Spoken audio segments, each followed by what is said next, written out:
Board with 14-year-old Zach and his mum, Sarah. First of all, Zach, hard luck story. You're a footy player.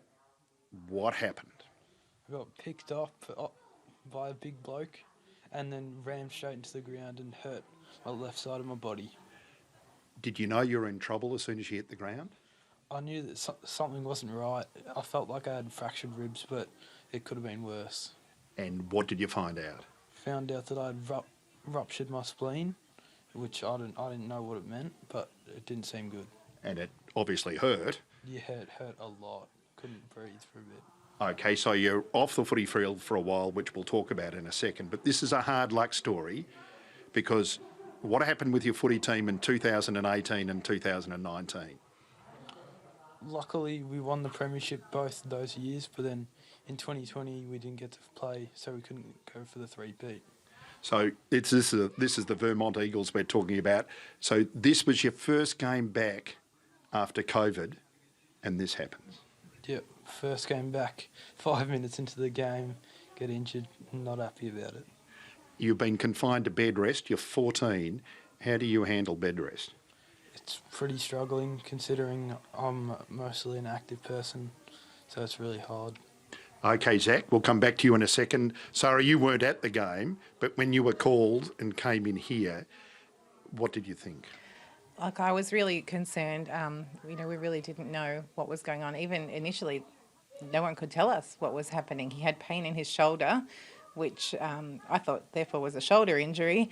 And then when they told us it was his spleen, I thought, worst case scenario, what's going to happen? It can, if they remove your spleen, it can have long-term consequences. So he's been lucky enough that it hasn't been removed. But he's been forced to stay still. I know what 14-year-olds are like. That's not a natural thing, is it?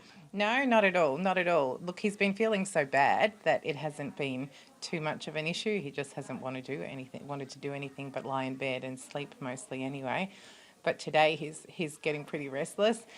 He's allowed to get up and he's actually determined that he's going home tomorrow, so he's going to prove to everybody that he can get up and move around. He's doing really well. Now, he's the Eagles gun ruckman. He has been told he can go back after 6 weeks. How do you feel about him playing? Look, I'm a bit more reluctant. I've told him that I don't want him to go back at all, but the surgeon told us that he should consider going back, that it's not anything that will have long-term consequences. So I think I'm going to have to let him be a boy, let him be an individual who makes their own decisions, and I might just clench my fists there for a while. Watch the game like that. Yeah, that's right. So, Zach, you've heard what your mum's going to say. Are you going to continue playing? Of course. I don't care. I might have to wait a while, but I'm definitely going back. Why? Because it's just my love for the game. I love it. Now, you're also a Hawthorn fan, so stare down the barrel. Talk to your beloved Hawks about Monday when they play Geelong. Come on, boys. On Monday, just beat those Cats. Good on you, Zach. Well, good luck, and let's hope we see you back with the Vermont Eagles very quickly. That's Zach and his mum, Sarah. I reckon we might be hearing about him in the AFL in years to come. When he stands up, which you can't see now, he is tall. Good work, Nick. You're not sure